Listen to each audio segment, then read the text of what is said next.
Assalamualaikum warahmatullahi wabarakatuh.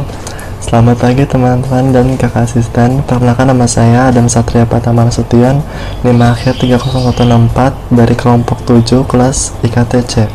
Jadi pada kesempatan kali ini saya akan menjelaskan mengenai materi acara 2 praktikum, yaitu tentang nekropsi dan vaksinasi pada unggas.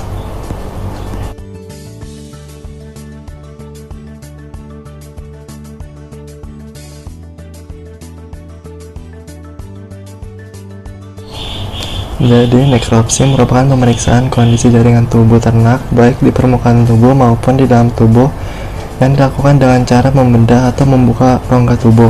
Pemeriksaan cara nekropsi atau pembedahan ini sangat penting dilakukan pada ternak unggas, karena perubahan atau kelainan tersebut terkadang bersifat spesifik atau patognomonik untuk penyakit tertentu pada unggas, misalnya pada penyakit koksidiosis dengan pendarahan pada usus buntu.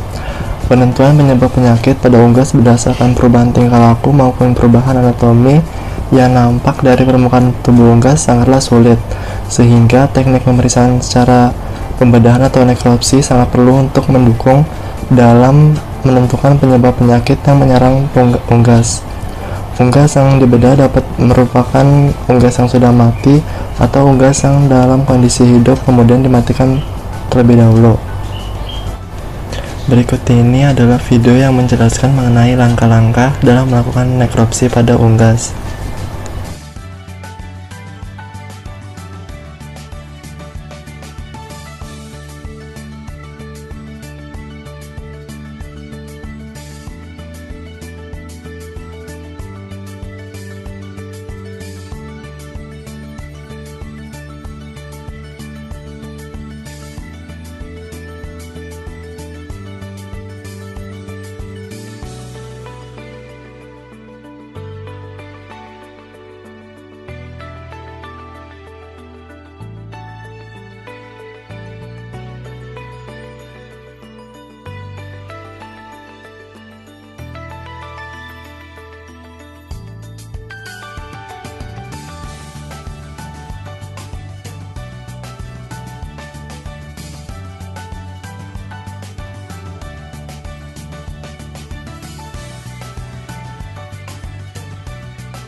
Setelah melakukan pembedahan pada bagian luar, selanjutnya yaitu dengan memisahkan organ bagian dalam, lalu disusun sesuai dengan urutannya dan kemudian diamati.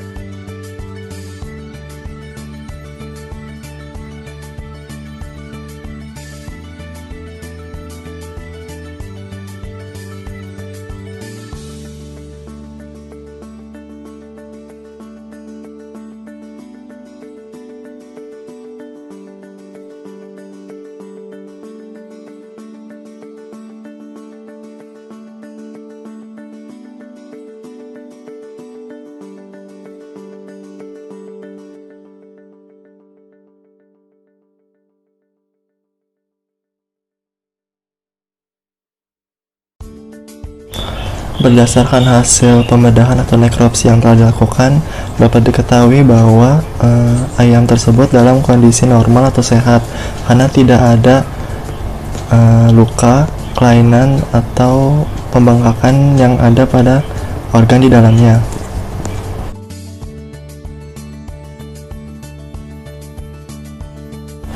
Selanjutnya yaitu pengenalan vaksinasi pada unggas. Vaksin merupakan mikroorganisme atau agen infeksi yang sudah dilemahkan atau dimatikan dan diformulasikan sedemikian rupa yang digunakan untuk infeksi buatan. Fungsinya ialah untuk menggertak pembentukan kekebalan atau antibodi pada ternak sehingga dapat mencegah infeksi penyakit. Vaksinasi dapat dilakukan lebih dari 1 kali. Vaksinasi pertama akan membentuk kekebalan tingkat awal. Vaksinasi berikutnya, kedua, ketiga, dan seterusnya merupakan penyangga agar kekebalan akibat vaksin awal tidak turun atau biasa disebut booster.